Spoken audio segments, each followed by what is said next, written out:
Welcome and thank you for standing by. At this time, all participants are on a listen-only mode. Today's conference is being recorded. If you have any objections, you may disconnect at this time. Now I'd like to turn the meeting over to Randy Young. Thank you. You may begin.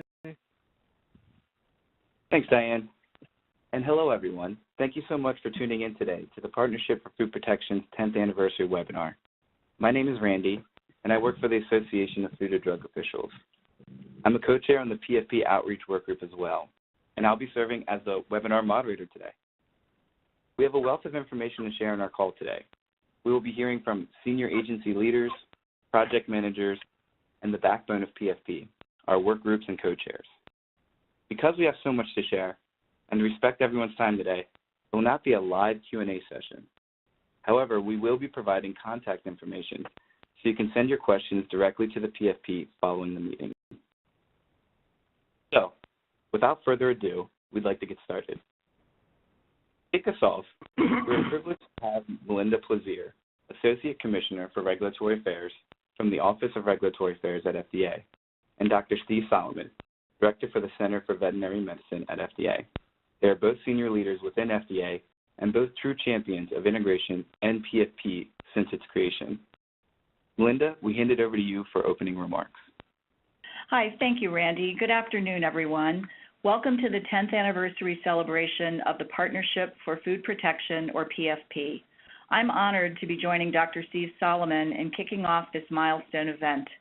Dr. Solomon and I have long been supporters of and advocates for an integrated food safety system, and the PFP is a primary vehicle to achieving that goal.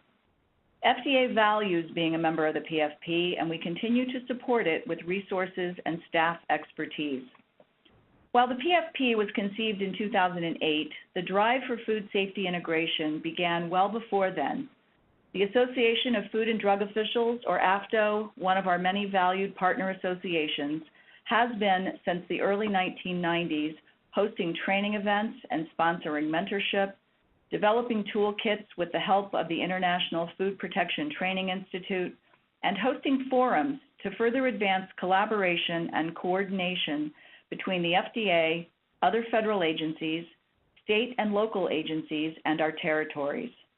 And as we are all aware, the FSMA rules passed in 2011 mandated collaboration between public health agencies at all levels, recognizing the importance of partnership. But we had pursued that goal far earlier than that. It truly takes all of us working together to advance food safety in the United States, and that is what the Partnership for Food Protection is all about. I am proud to have been a member of the PFP Governing Council for several years and to have helped in the efforts to develop and implement a 6-year strategic plan, something that you will be hearing more of later in this webinar. The governance structure from PFP has evolved, and I am pleased that the Governing Council continues to look for avenues where the PFP can collectively improve awareness and make an impact on public health. Developing an integrated food safety system has been a foundational element of FDA's strategy for carrying out an effective and efficient food safety system, but we can't do it as individual agencies. The scope of food safety and public health is simply too broad. We need to effectively leverage each other's authorities, tools, knowledge, and expertise toward enhanced food safety and shared public health goals. And we have many great examples of how we are better integrating with our partners. We have increased sharing inspectional findings and lab results, working together to strategize and better coordinate enforcement approaches, leveraging each agency's regulatory strengths. These types of effective coordinated responses are just one example of what the PFP best practices help deliver.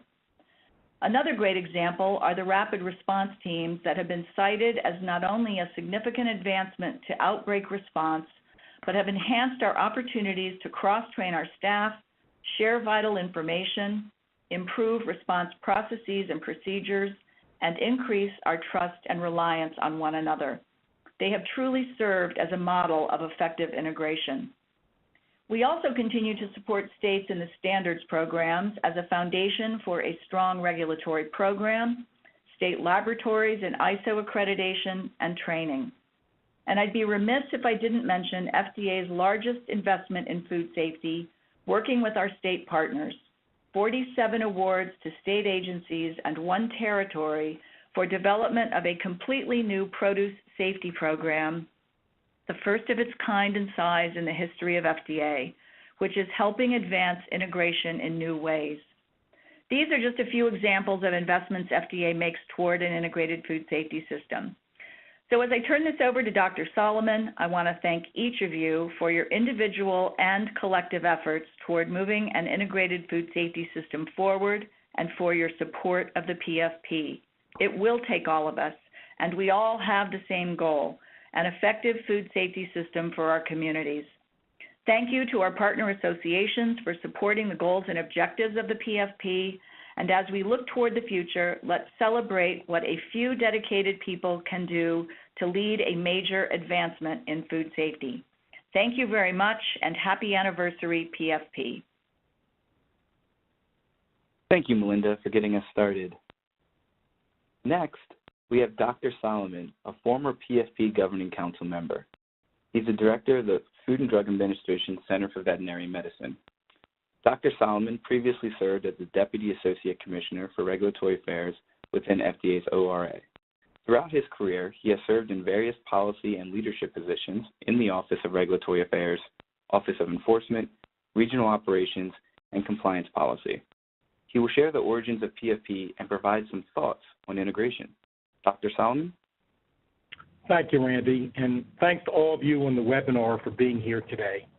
Like Mel, I'm delighted to help kick off today's webinar by talking about the Partnership for Food Protection, since protecting human and animal health is my driving force coming to work every day. And I long ago recognized that the only way to achieve this is through collaborating, leveraging, and partnership with regulatory and public health partners. To echo Mel's points, none of us can protect our food supply and ultimately human and animal health without working together. Mel shared that the PFP was conceived in 2008. For those of you who are not familiar with the PFP's early history, let me provide a foundation of where the PFP came from.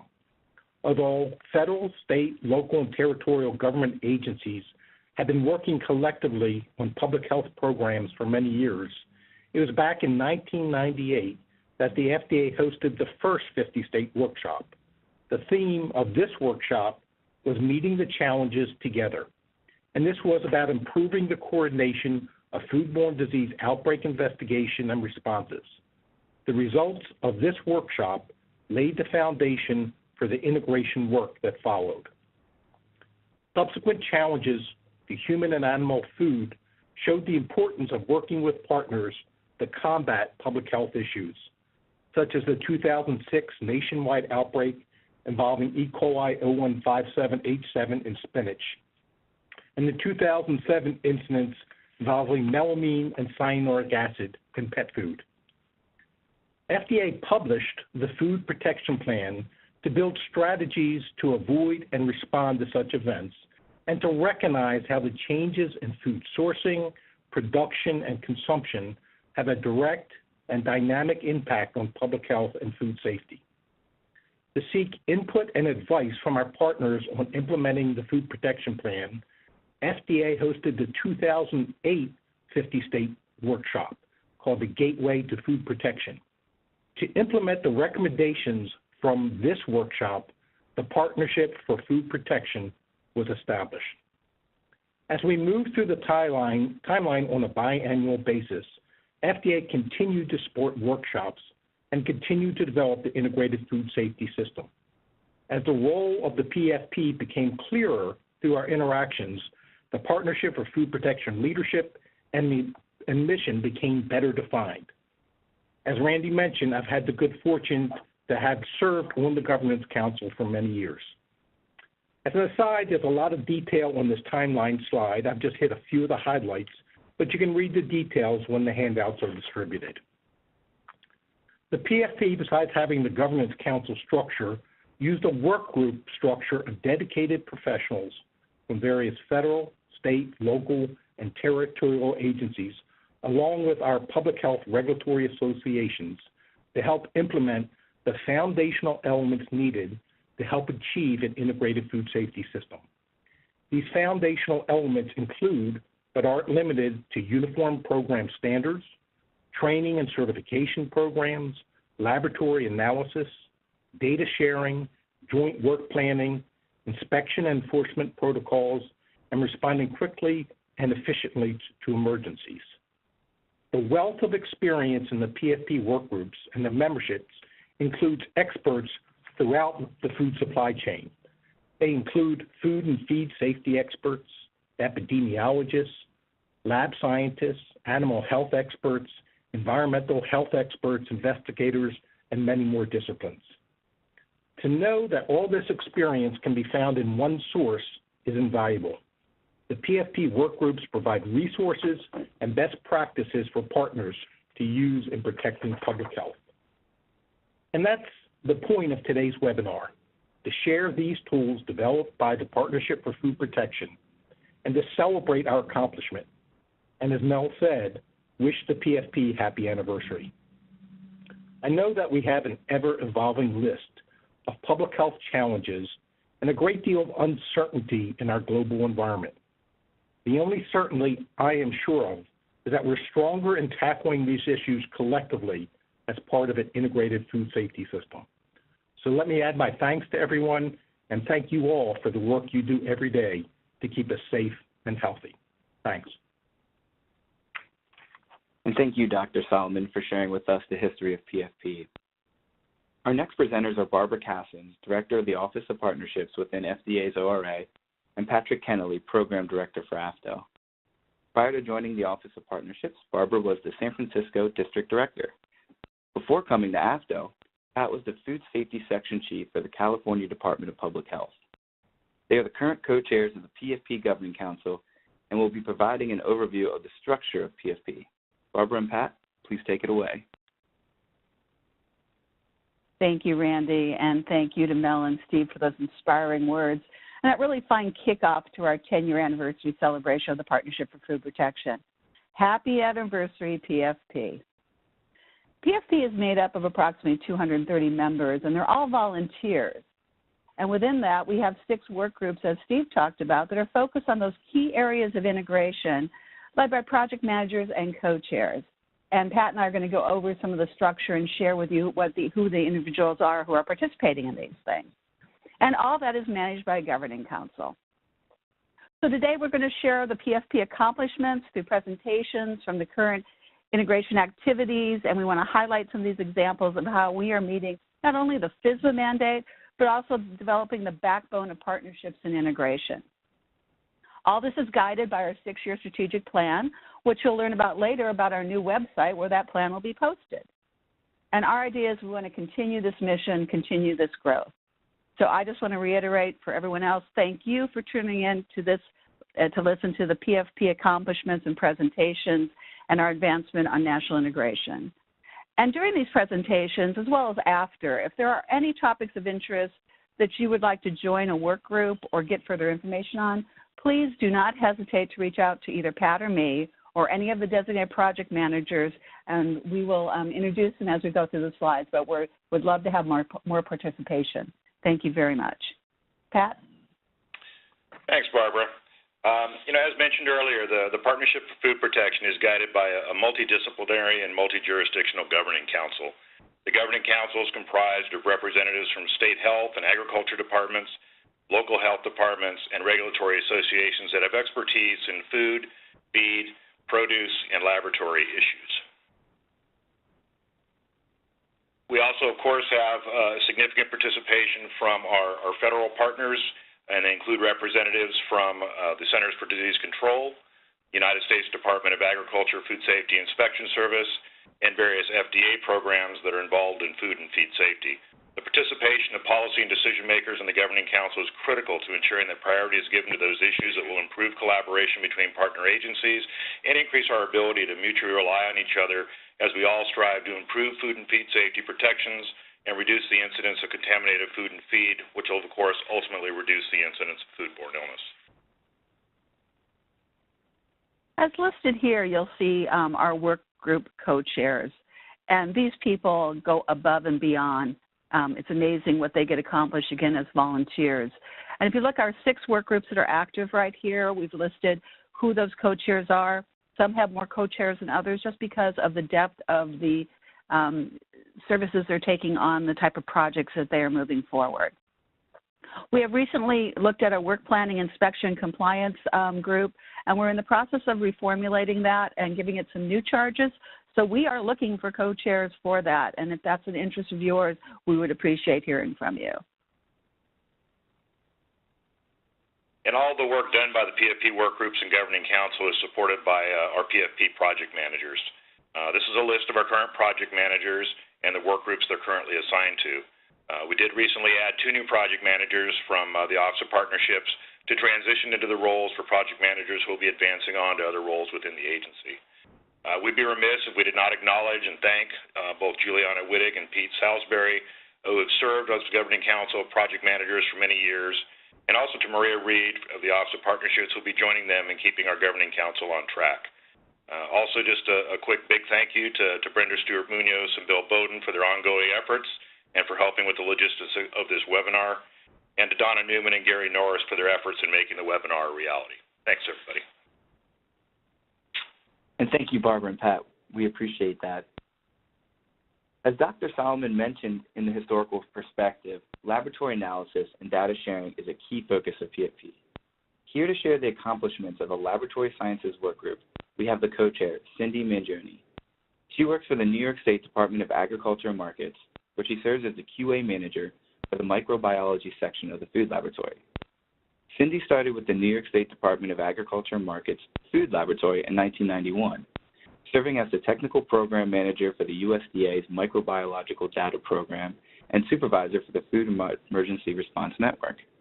She played a leading role in the New York State Food Laboratory achieving ISO 17025 accreditation in 2008. And Cindy, we now turn it over to you. Thank you. Thank you for the introduction and for inviting me today to talk to you about the work that the PFP Laboratory Science Work Group has been doing. But first, let's talk about who we are. We are a highly engaged group of federal, state, and association partners. We have over 50 work group members and hold monthly calls to work on projects. We are human and animal food testing laboratorians who are committed to enhancing collaborations between all partners, laboratories, program, and federal. So what have we been doing? This first accomplishment was one outlined in the laboratory science objectives listed in the PFP 2015-2020 strategic plan. The current Major Laboratories Initiative document captures information related to current national integration programs that contain a laboratory component. It includes PFP efforts, laboratory quality management system efforts, laboratory network and capacity building efforts, and program-specific funding lines. Food safety professionals can use the current Major Laboratory Initiatives document as a guidance to improve coordination and cooperation among strategic partners and help minimize duplicative efforts. In addition, it can be used to identify opportunities available for new funding sources and to discover avenues for collaboration among laboratories or program partners. We have also developed a laboratory best practices manual. A true IFFS hinges on the ability to share laboratory data among all food safety partners, state to federal and or state to state. Back in 2009, the PFP Laboratory Task Group came together and began development of the Food and Feed Testing Laboratory Best Practices Manual. This document was released in draft form in 2012 and provides a set of tools, definitions, and resources that laboratories can use to improve their operations and help boost the quality of their data. Other tools developed alongside this document and aimed at aiding in data acceptance are a series of analytical worksheets. These worksheets provide laboratories with guidance on what quality critical information is needed for individual analyses. In addition, it is felt that review by program partners might be enhanced by always reviewing data in the same format. These worksheets were developed and successfully vetted by both federal and state laboratories.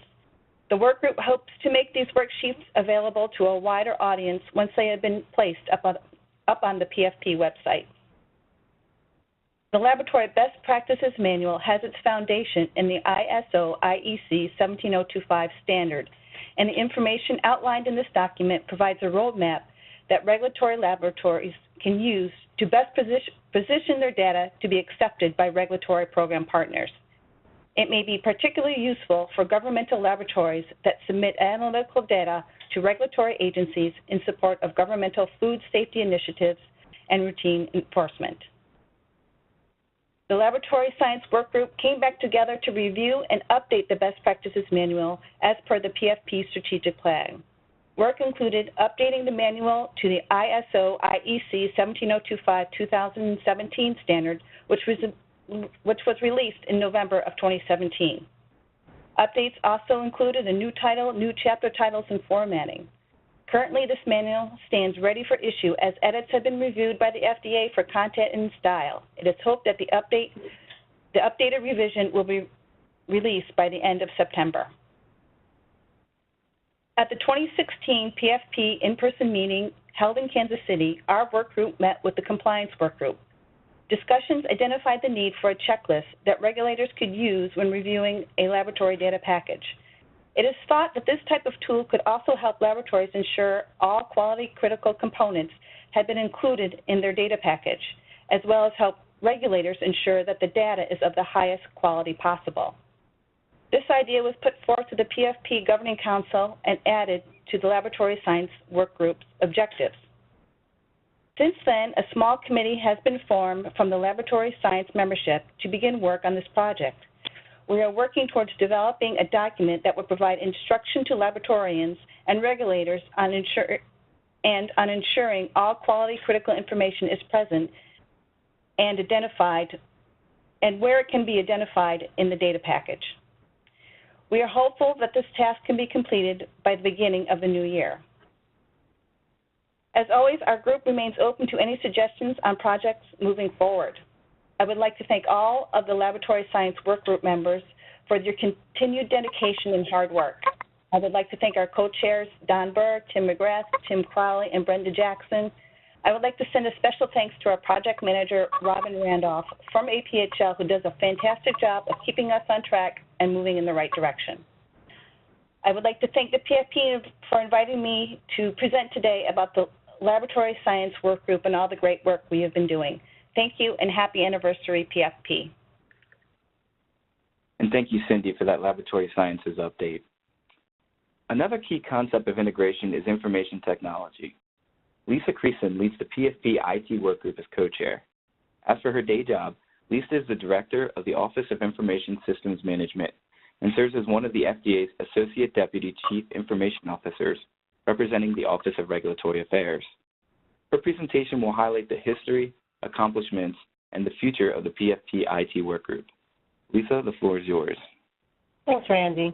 Hello, everyone. I am so pleased to be part of this 10-year anniversary celebration, and on behalf of all the state, local, tribal, and FDA partners who have worked tirelessly over the last several years to bring to fruition the goals of the IT Workgroup, I'm honored to talk to you all about the accomplishments and plans of the IT Workgroup.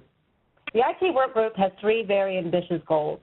The first is to work together across the spectrum of regulatory partners engaged in the protection of public health to provide a collective information technology vision and approach for sustainable, uniform electronic data exchange to support an integrated food safety system. The second is to identify and address IT needs across all facets of the IFSS. And the third is to analyze and define the requirements for developing an electronic exchange between FDA and food safety partners. The IT Workgroup has achieved its goals and more. It hasn't just defined the requirements, but actually makes up the product team that has worked with FDA and contractors to develop the information exchange, also known as the National Food Safety Data Exchange. For the last 10 years, there have been efforts to analyze and define the requirements for developing this exchange between FDA and the food safety partners to create a harmonized and compatible IT environment. Over the last 5 years, the work group has made great strides to operationalize electronic exchange. And when I say great strides, these strides are plodding, laborious strides. This work group worked for several years, meeting weekly, to define the data to be exchanged so it would be recognized across disparate systems. I'll talk about this work and more in the next several slides, but before I move on, I want to recognize all the participants in the IT work group. As you can see in this map, there are currently 30 states participating in the IT work group. These states are represented in blue. 7 of those states are in various stages participating in the pilot for the National Food Safety Data Exchange. The states are indicated with the yellow checks and include Arkansas, Florida, Illinois, Iowa, Minnesota, Pennsylvania, and Texas. So what has the IT work group accomplished? There's a lot of information on this slide, but I will highlight a few things from each year. From 2012 to 2015, the work group laid the groundwork for our current successes. It completed a successful pilot to transfer BSC inspection data from Pennsylvania Department of Agriculture to FDA. It developed the data integration and data elements, harmonization principles, and then evaluated data elements to develop a PFP data dictionary for both firm and inspection data elements, laying the groundwork and foundation for a data exchange. In 2016, the IT work group launched the National Food Safety Data Exchange project and acted as the project team to guide a contract with the objective to develop the platform and infrastructure to enable electronic data exchange between ORA and participating regulatory partners. We established standards and vocabulary for data sharing across the food regulatory partners. We collaborated to document state system data and evaluate a data fit for the pilots. We analyzed the state systems data and mapped those to data exchange models. And as it's always a good idea to start small when developing systems, we identified the 3 use cases for initial launch of the National Food Safety Data Exchange. These 3 use cases are states sending inspection data electronically to the FDA, states searching data associated with regulated firms maintained in FDA databases, and states searching firm data maintained by other states. In 2017, we established the initial operating capability for participating states for these 3 use cases. We delivered the business capability to receive contract and inspection data from states. We established the data exchange for sharing and moving any food safety data across disparate systems. And we established the IT infrastructure and plan to support future initiatives such as produce safety. Due to the contractual timing for the states to acquire support that they need to make the necessary modifications to their system to interface with the exchange, as well as the time it takes to get the appropriate signatures across the states and FDA for the data sharing MOUs and security agreements, the actual go-live date for exchanging the states was pushed to 2018. And in fact, this week, we hope that Illinois will be the first to officially use the National Food Safety Data Exchange to exchange their inspection information. We understand that hopefully the inspections will be submitted electronically this week.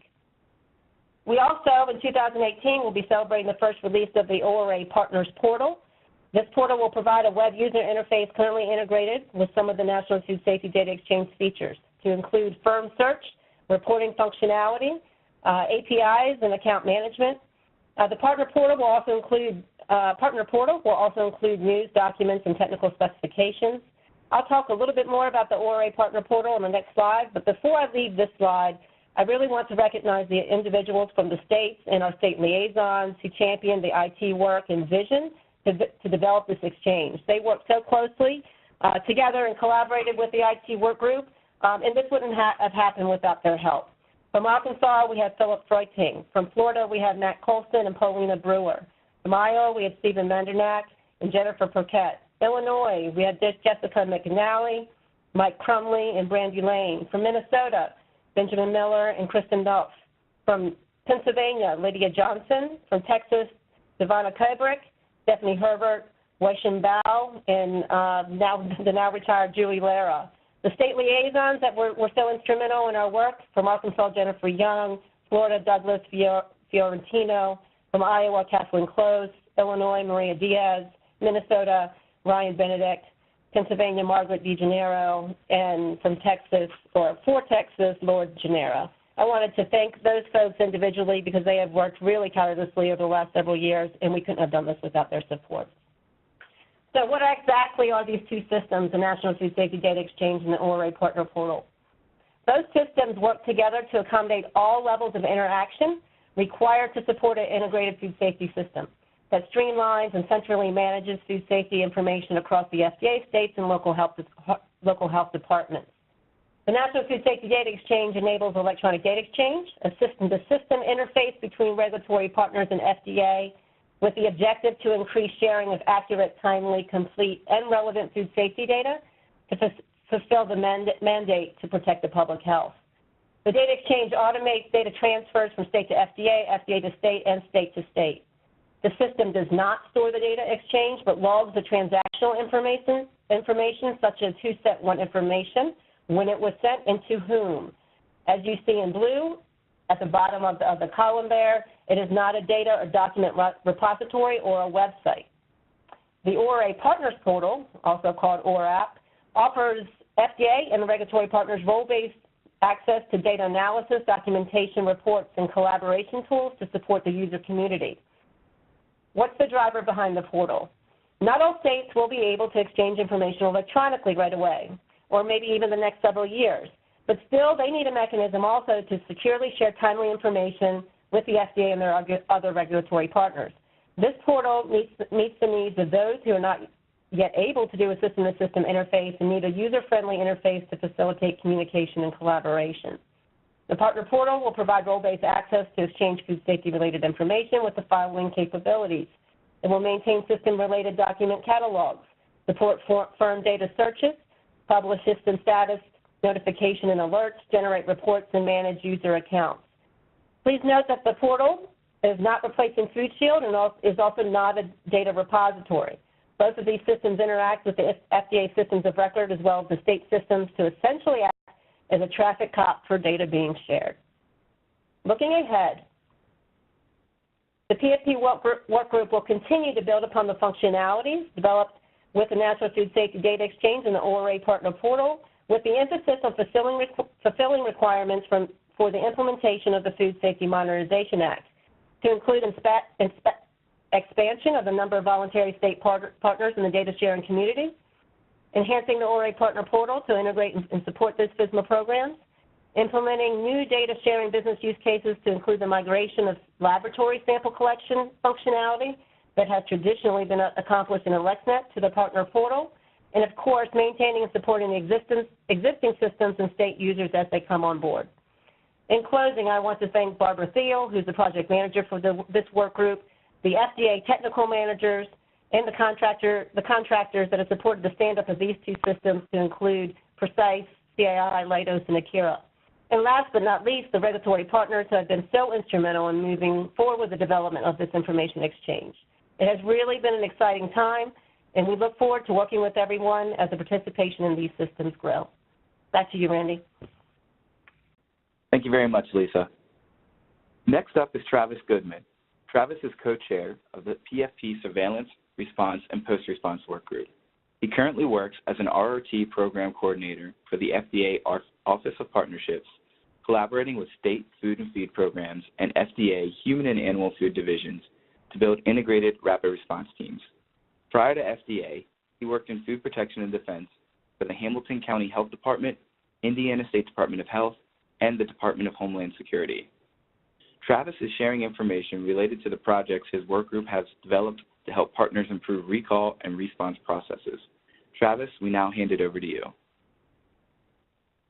Great, thanks Randy. Thanks for the introduction, and good afternoon everybody.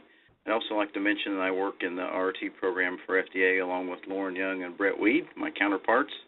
And as Mel mentioned earlier in the webinar, we focus on building integrated rapid response teams that work together to improve food response. Several of the PFP projects that I'll talk about this afternoon were actually piloted by the RRTs, so I'd like to thank them for their assistance.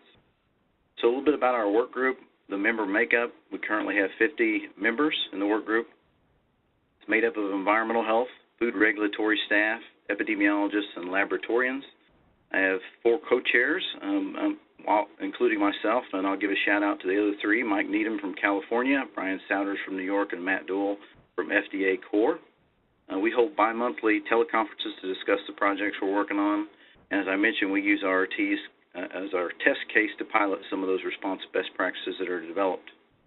We also use Food Shield to manage the work group. It's a web-based platform. It enables us to share information with members via email communications, share documents, and set up webinars, so it really helps us keep everything organized and on track. Some of our current projects we're working on, and these are kind of wrapping up. Some of them are getting to the final report phase. The first one is improving information sharing and coordination during multi-agency food and feed responses. This project is to document information sharing processes that are working well and then recommend improvements that can be made.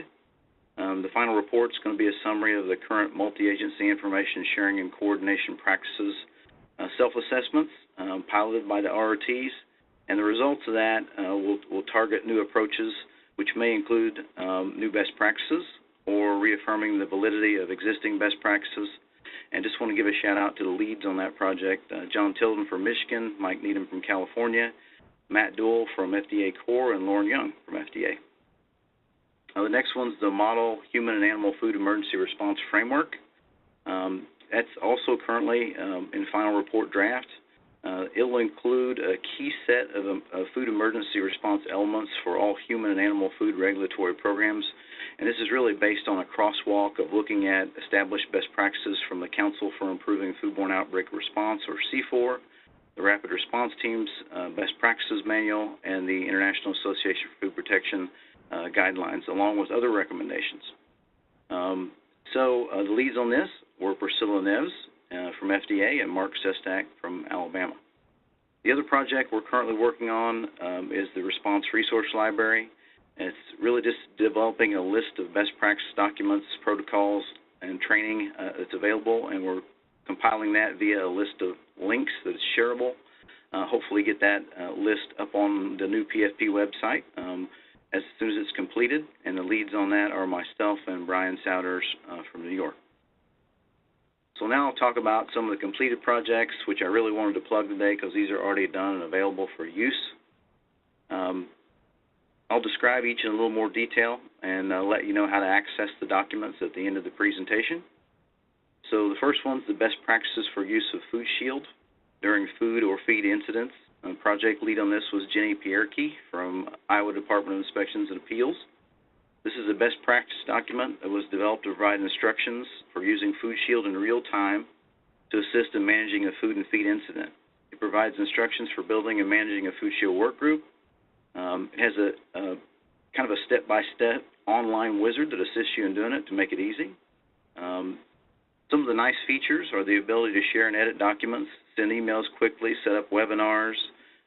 All you need to do is provide a teleconference line, and the system kind of does the rest for you and walks you through how to do it.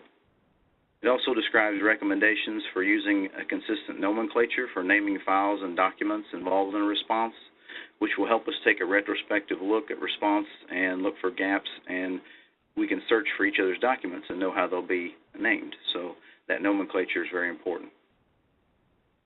Next is the best practices for improving FDA and state communications during recalls. The project leads for this were Brad Honnold from Minnesota and Wanda Linger from FDA. This is focused on relationships during a Class 1 recall. The recommendations and best practices that came forward were to identify staff to serve as a primary and secondary recall contacts, identify at least one primary and one alternate recall staff member to be FDA commissioned or under a 2088 agreement. That way FDA can share more information with the state or local program in real time during a recall. Create a dedicated recall email account for sharing recall information, and sign up for automated FDA recall information feeds via email and social media. Twitter, Facebook, Flickr, FDA's got a lot of social media feeds. So with that, I want to switch to the Quick Start Food Emergency Response Job Aids, and the project lead on this was Priscilla Neves from FDA. These are really developed for use in facilitating communication and coordination and planning among programs and agencies early on in an investigation when an adverse food event, such as an outbreak or food contamination, is initially suspected or detected. It includes 3 flow diagrams that kind of make everything easy, especially if you're a visual person like I am. It's got flow diagrams for general and epidemiology, environmental/food regulatory. You can see them all up here, but I know they're small, so I'm just going to describe the general flow diagram. With the general flow diagram, this is really to assist programs or agencies that don't have a food emergency response plan developed to gather all the information needed during the initial stages of an investigation, hopefully to prevent backtracking and duplication of effort. So this provides response resource references in the upper left-hand corner. It lists food emergency event triggers, such as foodborne illness outbreaks, food contamination, intentional contamination, natural disasters, impacts on critical infrastructures like power outages and water supply issues. It describes notifying the appropriate personnel. It talks about considerations for other key response team members in certain situations. For instance, in intentional contamination, have you contacted your law enforcement partners? It describes setting up and facilitating the initial conference call with partners. It describes summarizing the incident event information that's available. It describes developing an incident action plan if you're in ICS management mode, or a response action plan with input from key stakeholders on the food regulatory, EPI, and lab sides, and reviews communication protocols. So with that, I'd like to thank everybody and happy anniversary to PFP. This is the website, the new PFP website. We haven't got all our best practices up there yet, but they will be shortly, so I encourage you to check it out to access those. In the meantime, till we get those posted on there and available, you can access them now by pulling up fda.gov and then type in Partnership for Food Protection in the upper right search field. Then click on IFSS Resources to pull up all the completed PFP best practices and documents from the response work group. And with that, I'll turn it back over to Randy. Excellent. Thank you, Travis. Next up, we have Priscilla Neves.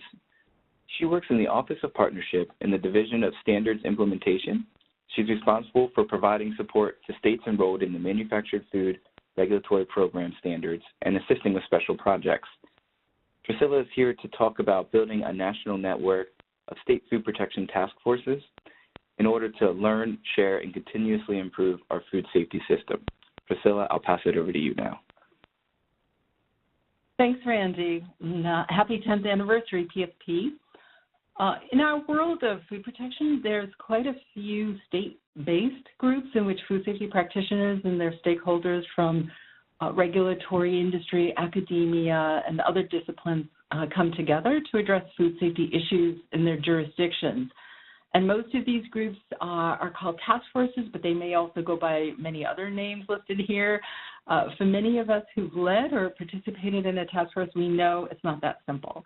I'm sure you've experienced food safety task forces that are super successful, and then others seem to have their share of struggles. So besides being a professed lover of food safety communities, I'm here on behalf of the Coalition of Food Protection Task Forces and PFP to share our vision of helping each other, whether we work in regulatory, industry, academia, nonprofits, to, again, help each other to connect and build high-quality food safety task forces together and hopefully lift a little bit of that burden to minimize the struggles. I'd like to share with you our mission and how we got here, what we've done to date, and where we hope to go next. I think it's safe to say that many of us value this work because we believe that safe food is good policy, and we recognize that keeping food safe from source to the final consumer is challenging due to the complexity of our system and that we can't do it alone. So we've learned that, again, to better understand those complexities, we need to build relationships with all of our partners who are subject matter experts in different areas of the food supply chain to help us better communicate and collaborate and achieve our goals related to food safety within our jurisdictions. And the capability of a state task force to achieve its goals really depends on the capabilities of its members. The more diversity and subject matter experts you bring to the table, the greater chance for success. So FDA has supported state task forces for several years with funding and staff support. In FY18, we had 13 funded food safety task forces. And we thought that, by creating the network, we could attach ourselves to the unfunded task forces. And what was exciting to see is that there were actually 25 more active state task forces for a total of 38. So what that really told us is that, keeping these task forces active without funding let us know how much states value the relationships with their partners and the work to help promote voluntary compliance and prevention of foodborne illness. So as you've heard the saying, form follows function, the formation of a task force usually depends on its goals, and no two food safety task forces are alike. Some focus on prevention, doing food safety work. Previous slide, please, sorry. Some are going to, if you could go back to the previous slide, thank you. Some focus on prevention, some they do a lot of education and outreach. Others will focus on the regulations and compliance, trying to promote voluntary compliance, while others are going to perhaps focus on response with emergency preparedness. Some task forces want to increase the awareness of the food safety initiatives that are going on within their jurisdictions, so they use the task force for public relations. Others use the task force to really have a good exchange of information with their partners to identify the issues and the priorities within their jurisdiction so that they could create their vision and mission. So it's a very grassroots-oriented type of process. And we know that, again, no two task forces are alike. Besides having different names, some of them focus on various regulatory sectors. Some might be more focused on retail, others more manufactured. I think we'll see a lot more produce being involved as time goes on with the produce rule. And we also know that they're all at various stages of development. So the opportunity to leverage task force resources is growing. We started with, again, we looked this past year, we had the 13 funded task forces. We looked at the unfunded task forces, found a lot more. We're close to 40 now. And then with the flexible funding model cooperative agreement, FDA made it easier for states to apply for task force funding to support their task force work, and we expect the number of funded task forces to double. So being, at various stages of development and based on input received, we wanted to make sure that new or task forces that had been struggling and needed to be reinvigorated, that they got more technical support if needed in order to be successful. So working with our state task force partners, we formed the Coalition of Food Protection Task Forces, which is Randy described a support network for state task forces to kind of help promote sharing of lessons learned between and amongst the state task force members and their stakeholders so that we can better leverage the work of the task forces, both funded and unfunded, because they're doing great work. They're promoting voluntary compliance with the most recent, human and animal food laws and regulations, and they're promoting prevention efforts, trying to get the information of those who need it, the prevention information, to getting it out to people who need it most of all. And also to improve local, state, and multi-jurisdictional surveillance and response preparedness and even post-response systems. So this past year, we worked with the Food Protection Defense Institute and the folks at Food Shield to create a coalition website to help task force stakeholders. The website is easy to find. It's just foodprotectiontaskforces.com, and we rolled that out this past March, and there's still some updates being made. And it's relatively new still in terms of use, so if you have any feedback or resources that you think would be valuable, please let us know. The website was designed to help you and your task force members easily find other state task force contacts, to share success stories, your success stories, visit other task force websites if state task force has one to see their activities, to help folks find public events, food protection meetings, conferences where lessons learned can be shared, or if task forces are looking for hot topics and they're looking for speakers. Also, to help folks find sector-based food safety and inspection information, and also to help folks find task force tools to facilitate jurisdictional assessments such as food defense readiness. We hope that the new website will, again, allow task force stakeholders to easily find current news and public information on food safety events and announcements that may be of value to your stakeholder members. We have an annual task force webinar, and we record that, and that's also posted on the website. so that folks can refer back to those. And also, we're hoping that the task force website will make it easier to find technology tools that can help you communicate and collaborate amongst task force members, things like the apps like Event Manager or Secure Send, and even the task force portal. And a preliminary analysis by Food Shield actually showed in the last few months that we have about 500 active users of the website. Food Shield also helps us to create a portal, very similar like the blue Food Shield portal, except this one's green, in which all members of a task force, including industry and other non-regulatory members, could join, communicate, and collaborate in a secure workspace. And you can log into this portal right from the website, or if you are already a Food Shield user, you can actually access this. And so this allows task forces to form their own work group space, invite stakeholders, create ad hoc teams working on their special projects. It allows task forces to post events on the calendar or on the coalition calendar and host webinars and meetings, almost all of the things that you can do in the regular Blue Food Shield portal for regulators. And right now we have about 64 members in that portal. So after the flexible fundamental model cooperative agreements are awarded, we plan to restart our steering committee meetings to address leadership changes and help guide the work that's in progress. We anticipate that some of the new states will need help developing their own state task force websites if they choose to do that. We plan to continue to publish success stories and task force resources as they become available.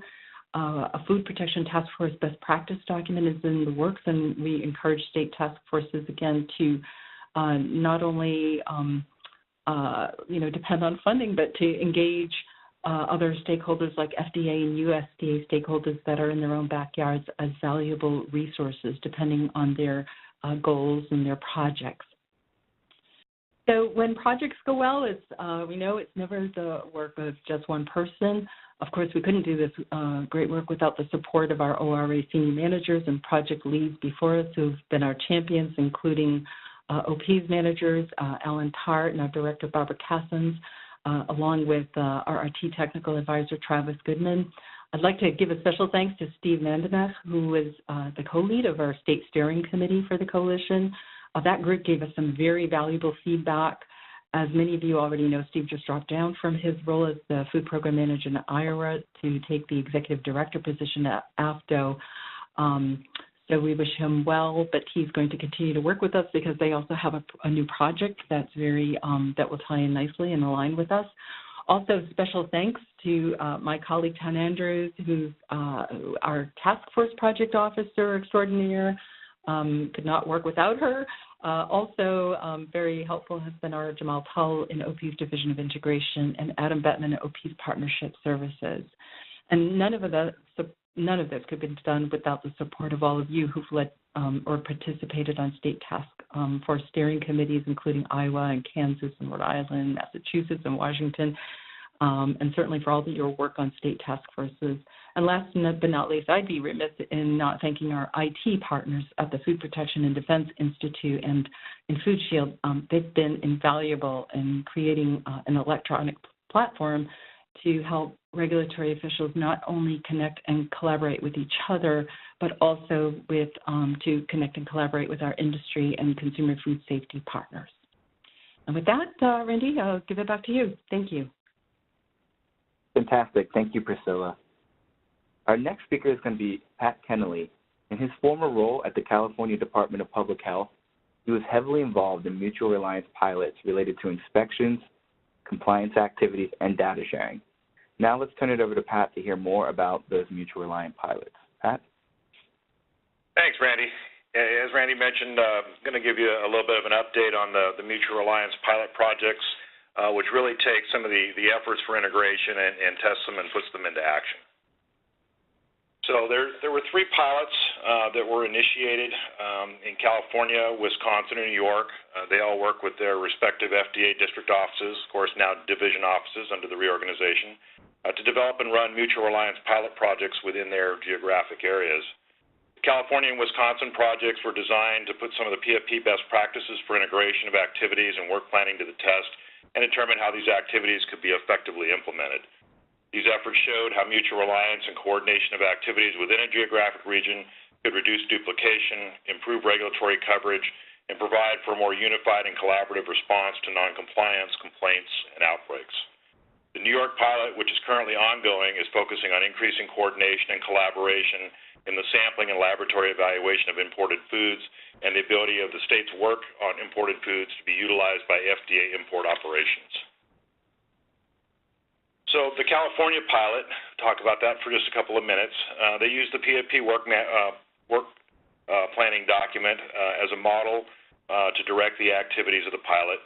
Programmatic staff training as well as inspection and compliance standards were measured against the principles of the Manufactured Food Regulatory Program System, not only within the state program but also within the FDA districts. This was going to ensure that there was high-quality work and that the work completed under the pilot would be able to be accepted by both agencies. The programs coordinated inspection activities through regular work planning meetings and shared inspectional findings and coordinated compliance activities for jointly regulated facilities. Sampling assignments, recall activities, and response to outbreaks were routinely coordinated, allowing for a more efficient response and use of resources. Data was shared through regularly scheduled and ad hoc meetings and through sharing of inventories, inspection activity summaries, complaints, and recall traceback data. The Wisconsin pilot was a collaborative effort between the FDA Minneapolis District and the Wisconsin Department of Agriculture, Trade and Consumer Protection Food Safety Division. The pilot was officially conducted over a 12-month period covering all of fiscal year 2016. However, work in the areas of preparing the establishment inventories, work planning, and implementation strategies began months ahead of the pilot's actual kickoff. The scope of the pilot included inspections of manufactured food firms, including specialized inspections such as acidified foods, low-acid canned foods, seafood and juice HACCP facilities, as well as dairy inspections. Much like the California pilot, the primary goal of the Wisconsin pilot was to increase integration between the agencies in the areas of inspectional planning and inspectional fieldwork activities, compliance and enforcement, emergency response, and laboratory analysis. Since information sharing is one of the most important aspects of mutual reliance in an integrated food safety system, information and data sharing, as well as collaboration and joint inspectional work, were a focus under the pilot. The New York pilot was initiated between the New York State Department of Agriculture and Markets, both their food laboratory and food inspection divisions, and the FDA New York District Office, the Office of Regulatory Science, and of course a lot of input from the Center for Food Safety and Applied Nutrition and the Office of Partnerships. The scope of this pilot was the sampling and evaluation of imported foods, primarily those sampled at retail by the state. The primary goal of the pilot was to increase integration in the laboratory review and analysis of imported products and provide FDA with the basis to initiate appropriate compliance actions against importers and violators of imported products based on state analytical data. So the pilots certainly had some positive outcomes. The pilots realized not the least the strengthening and collaboration between the agencies in the area of inspections, compliance, and response activities. The pilots also helped improve methods of information sharing to reduce duplication and work activities. During the California pilot, approximately $40,000 was saved because the Department of Public Health and FDA were talking to each other proactively about upcoming activities, and a duplicative commodity surveillance sampling project was identified before it was initiated. This allowed the Department of Public Health to focus on sampling a different high-risk commodity and provide for a more comprehensive surveillance program within the state. The continuous communications between the states and FDA and the routine sharing of data also allowed more efficient response to complaints, outbreaks, and recalls. Coordination of compliance activities between the agencies presented a unified front between the agencies and the non-compliant firms, leading to more effective joint resolution of non-compliance findings. The pilots also allowed for efficient resource allocation and cost savings due to the elimination of duplicative efforts. The methods adapted in Wisconsin forged the path for the development of an MOU between the state and the district, which chronicles their best practices for collaborative work. Subject matter experts from FDA and the New York State Department of Agriculture and Markets have reviewed sample collection techniques, laboratory analysis procedures, and analytical package contents produced by both agencies with an eye towards comparability of the information. FDA compliance officers have been working with the New York State to streamline the process for FDA review of state-submitted compliance packages, which include laboratory analyses. For those of you that have been working within the regulatory arena for a while, you know this is no small feat. States have been seeking that input and participation by FDA and the acceptance of laboratory data for many years. The methods and procedures developed into the New York pilot will hopefully pave the way towards more collaborative compliance activities based on state analytical data in the years to come. The New York State pilot was also successful in identifying lead adulteration in imported cumin, and that ultimately led to the addition of that product to an import alert by FDA. So while there were clear benefits identified throughout the pilot, as we would expect, there'd also be a few challenges identified. This level of collaboration does take additional time and puts additional stress on busy managers in both agencies. Having specifically designated staff to manage the pilot and ensure that work planning routinely occurs and is tracked and the data is transferred to the partner agency in a timely manner would have provided for significant improvements in overall outcomes. Pilots identified challenges with laboratory processes, methods, and instrumentation. State and FDA methods can vary and may not always be equivalent or comparable. Instrumentation is not always the same in the state and FDA laboratories and can lead to disparities in results. Another challenge was identifying the appropriate FDA programs, such as the Center for Food Safety and Applied Nutrition, the Office of Regulatory Science, that needed to be included in decisions about how to accomplish various mutual reliance activities in ways that would be acceptable to both the state and FDA. Sharing hard copy inspection reports has been the traditional way states and FDA have shared information. However, with the development of electronic enhancements to IT systems, future data sharing could be more streamlined and efficient. We're optimistic about the great work being done by the PFP IT work group that will hopefully pave the way for electronic data transfer of inspection, compliance, and laboratory data in a prompt and efficient manner. The multiple levels of review required for laboratory analytical packages delays response and violative samples, and methods to streamline and expedite the process would enhance overall response for all agencies involved. The current system for sample analytical data review can be cumbersome and require input from multiple FDA programs. Heavy workload and competing priorities can make it challenging to verify acceptance of data in a timely manner.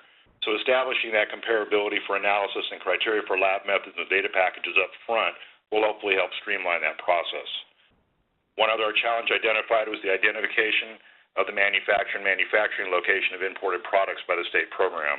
The state does not always have easy access to that information, and sometimes obtaining that information from out-of-state or out-of-country importers can be challenging and can lead to delays in the broader regulatory actions against violated products.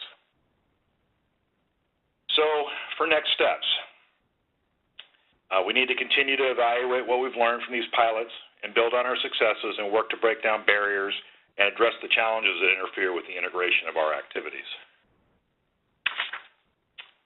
The PFP Governing Council would like to extend our sincerest appreciation to the state and FDA personnel that participate in this mutual reliance pilot projects and help move food safety integration efforts forward.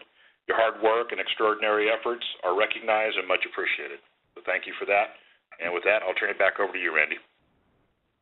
Fantastic. Thanks, Pat. So moving right along, our next speaker is Angela Montalbano from the New York State Department of Agriculture and Markets, where she's the supervisor of food safety and inspections. Also co-presenting is Michelle DiMaggio. She is currently employed by the Contra Costa County Environmental Health Division, where she serves as a supervising environmental health specialist. Both are co-chairs of the Training and Certification Work Group. They will be sharing their work group strategy for improving an integrated food safety system. Ladies, please take it away. Good afternoon, everyone, and thank you for the introduction, Randy. Michelle and I are really excited to share with you an update on the Training and Certification Work Group and the initiatives that we've been working on. We are a group of more than 50 extraordinary individuals spanning federal, state, and local regulatory offices and departments. We have a common goal of progressing our nation's human and animal food regulatory program training under an integrated food safety system. In addition, we are supported by our colleagues in academia across the various domestic human and animal food professional associations and conferences, training institutes, as well as international partners. The PFP Training and Certification Work Group is engaged with its regulatory partners in developing a National Curriculum Standard, or NCS, for our human and animal food regulators and laboratory analysts. This charge to the work group was outlined in the PFP strategic plan. Developing a national curriculum standard will provide all IFSS regulators a blueprint for future human and animal food safety training within the regulatory community. So in a nutshell, the NCS is a standard set of competencies, knowledge, skills, and abilities agreed upon by industry experts who perform regulatory food safety activities. We are identifying required competencies needed from hire to retire for individuals performing manufactured human and animal food inspections and investigations, as well as those for retail food, shellfish, milk, and produce. In addition, a separate but related framework is being developed for laboratory analysts identifying the competencies needed to perform those job duties. The first content created based on the competency standards is a group of 25 online courses we are calling Gen Eds, which is short for general education. These courses provide general foundational knowledge needed to begin performing the duties and the tasks of the job. These courses are available free of charge and on demand by visiting FDA's Office of Training, Education, and Development, or OTED's Learning Management System. At the end of our presentation, we will provide a link to the Gen Eds on OTED's website. This is truly groundbreaking work based on the collaborative efforts of countless subject matter and instructional experts. To date, the Gen Eds are the largest catalog of online courses to be released simultaneously by FDA and its partners in the food safety arena. This framework is a visual representation of the NCS. The framework consists of critical competencies of the job across career levels and program areas. So let's take a closer look. Along the left side of the page are 4 career levels, which begin at the bottom when someone is hired for the job. As you proceed up the framework, indicated by the red arrow, additional career levels will unfold. The top tier is identified as leadership. So from the entry level all the way to the leadership, the competencies for the job are outlined. So let's take a closer look for a moment. At the bottom level are the Gen Eds, indicated by the red box, that were mentioned in the previous slide. You can see that these content areas appear across the career levels. Additionally, program-specific content areas appear across the framework. In this case, we have the unprocessed foods program area to the left in blue, where shellfish, produce, and milk are represented. Towards the middle in pink, we have our manufactured food program area, and to the right in light green, the retail food program area. So, as you can see, there is a lot that someone would need to know in order to do the job successfully. The Training and Certification Work Group has not only been building the National Curriculum Standard, but also performing outreach activities and working with our strategic partners every step of the way. One way the work group has achieved this was through our strategic plan initiative to present a training summit that brought together over 120 stakeholders, representing regulatory associations and alliances, industry education foundations, academia, localities, states, international agencies such as Mexico and Canada, and federal agencies including the Department of Defense, Center for Disease Control and Prevention, the National Oceanographic and Atmospheric Administration, the United States Department of Agriculture, and FDA, to collaborate on an unprecedented level to socialize the concept of a national curriculum standard to support the achievement of a competent workforce performing comparable work. Training Summit 2015 was organized around a theme of thinking differently, as the event was used as a springboard to introduce an innovative approach to a national curriculum standard. Important elements of the Training Summit series included partner collaboration, instilling a sense of shared responsibility, leveraging resources, and thinking differently about how we conduct training. Equally important is being able to openly discuss often misunderstood topics with partner stakeholders constructively and to learn from each other. The Training and Certification Work Group and partners were awarded with 2 consecutive FDA Honor Awards in 2016 and 17 in recognition of the important and groundbreaking work the Training Summits achieved. Our work has not gone unnoticed. In fact, we've been making the news. Before you are 2 covers of the Food Safety magazine highlighting some of the work we have been a part of. In the August-September 2016 issue, training standards for regulatory professionals were explained with the national curriculum standard being the focus. Additionally, the following year, an article on building an integrated food safety system was presented, where the Training Summit series were highlighted. We will continue to work hard on the work group's initiatives and spread the news. So where is the work group headed next? There is still much work to do by further building up upon the national curriculum standards. Competencies at higher career levels are being developed, and soon work will begin developing competencies for the milk, shellfish, and produce program areas. Once the competencies have been developed, associated learning products such as the Gen Eds will be created, allowing our stakeholders on-demand access to the latest training tools and curricula. In addition, our subject matter experts will be participating on certification and credentialing initiatives, further advancing the profession. So, as we mentioned before, we've got a lot of initiatives currently started, as well as new ones on the horizon. These initiatives support an integrated food safety system by improving our regulatory training programs. Listed before you are the current partners helping develop the NCS and related products. It's through these collaborative efforts and mutual reliance that the Training Certification Work Group has been able to meet many of the strategic plan goals. Through these continued efforts, the Training and Certification Work Group is well on its way to meeting all of the objectives by 2020. For more information on the Training and Certification Work Group initiatives, as well as our partner collaborations, simply click on the hyperlinks that are provided here. You'll be able to see a video that explains the National Curriculum Standard, as well as learn a little more about those involved in making it happen. To help with that, we will be sharing this presentation with you following the webinar today.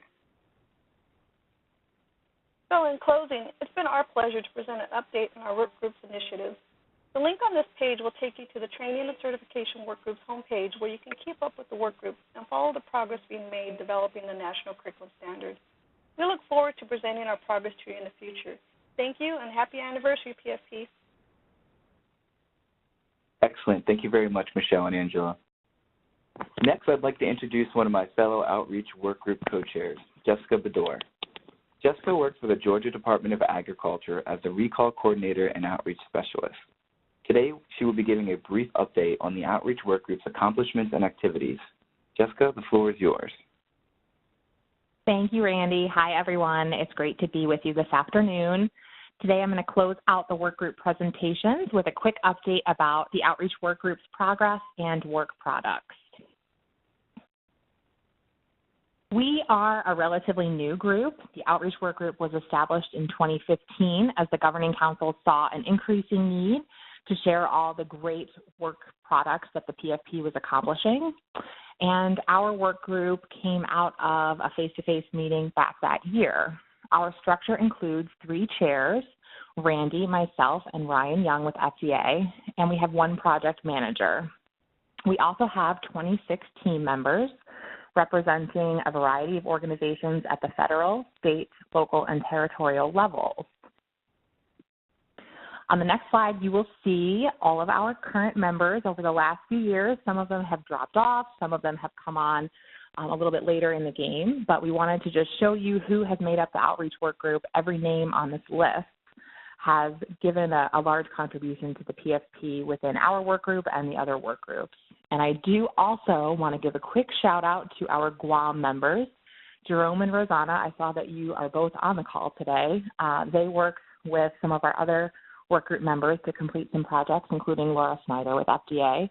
It's about 4:15 in the morning right now in Guam, so there's no good time to have a conference call with our Guam members, unfortunately for them and us. But they went above and beyond to make sure that they could participate in calls with us, and they have come to some of the face-to-face meetings as well. So we really appreciate them and every member of the work group that has done so much over the last 3 years. So what do? All of the goals for the Outreach Work Group have centered around marketing and communications on behalf of the PFP. And when we first started, our primary objective from the Governing Council was to create a communications plan. We are happy to report that we came up with a communications plan back in 2016, and we consider that a living document that serves as a framework for all internal and external communications for the Partnership for Food Protection. From a communications approach, our group is working to seek out success stories about progress in the integrated food safety system, telling the story of what that looks like. And we aim to help the other work groups promote their products, many of which you've heard about today. Our group is also responsible for helping develop materials for the PFP about who we are, what we're doing, and why the integrated food safety system is important. To support these activities, the outreach group established 4 primary subgroups over the last few years, supporting development of an electronic PFP newsletter, different resource materials, a graphics library that we could use, and the new PFP website. Every active work group member participates in at least one subgroup. Probably our biggest work product to highlight for you today, and you've heard a little bit about it already, is the PFP website. This project has been ongoing over the past 3 years. We initially started with a revision of the content that was housed originally on the FDA website. And then in 2016, we received a grant through the Food Protection and Defense Institute to support the design and launch of a standalone website. And we felt that this was really important for a few reasons. First, it establishes the PFP as an independent organization with its own brand, unaffiliated with any particular agency. 2, it gives us a home to share success stories and to tell those integration stories and also share any original PFP content. We've had some great newsletter content covering response to avian influenza, some of the work on the National Data Exchange that you've heard about today. So we can house all that there on our website. And it gives the members some ownership and the ability to edit and update the site when they need to. Lastly, it's the first step to creating a social media presence. We can direct any social media links back to the website. So phase 1 is complete, and phase 2 will continue building out the individual workgroup pages. So I encourage everybody on the call today to visit pfp-ifs.org and also come back regularly for updates. The outreach workgroup also developed a formal Partnership for Food Protection YouTube channel to help us spread our message through videos. Topics currently covered on the page include a video about what the integrated food safety system is and how the PFP is advancing its goals. We also have a Mythbusters video about information sharing, which goes into detail about the purpose behind 2088 agreements and commissioning for state and local agencies, how federal, state, and local food protection agencies can share information to better protect public health. To see these videos, visit YouTube and search Partnership for Food Protection. One resource material we are proud to share with you today is a PFP brochure. This trifold is perfect as a handout at meetings or events and information tables. It's something tangible that we can share with our partners, such as many of you on this call, to help disseminate. As we move forward, we see the workgroup branching into 4 distinct avenues. Leadership refers to the chairs and project manager looking at how we can continue improving the flow of communication for the PFP both internally and externally.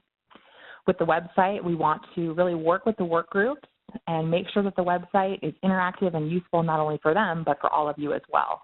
And we're also working to develop metrics to track the website use and productivity.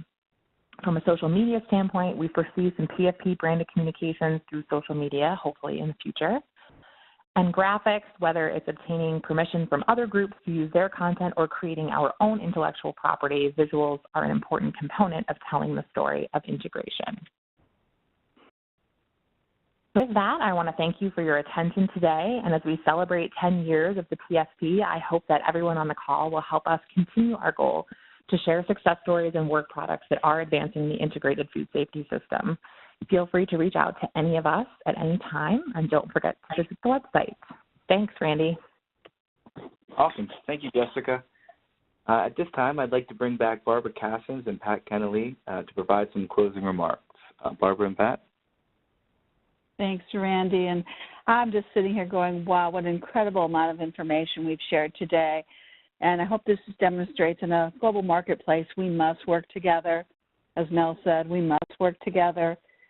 And this is how a few people can really influence this and be a part of it. And I just want to thank everyone who's participated, because every time I hear about these products, I'm so amazed. So we want the PFP to be sustainable. We feel it's a very important cause, and it's going to need continued influx of resources. So I would appreciate it, Pat would appreciate it if you could give us your ideas for the future projects for PFP, future work groups, where you'd like to see our group going, and get engaged with us. Mind you, www.pfp-ifss.org, our new website. And so, Pat, why don't you wrap us up here and take us home? Thanks, Barbara. As we conclude our webinar today, I'd like to express our sincere appreciation for all the efforts of our dedicated volunteers that have devoted their time to PFP activities and the work groups. The efforts to work on activities that will increase collaboration, improve integration efforts, and increase our ability to rely on partner agencies' work products will ultimately lead to improved protection of the food and feed supply and reduce incidents of foodborne illness. This will not only benefit our respective agencies and associations, but also the industry we regulate and the public that we serve. We'd like to thank everyone for joining us today with our 10-year anniversary celebration and hope that you'll stay engaged as we continue to make progress on our strategic plan objectives. With that, Randy, I'll turn it back over to you to conclude the webinar. Thank you, Barbara and Pat, and thank you all for attending. This officially concludes the PFP's 10th anniversary webinar presentation. For more information and to contact us or any of the work groups, please again visit www.pfp-ifss.org. And with that, we wish you a great day, and goodbye. This concludes today's conference call. Thank you for participating. You may disconnect at this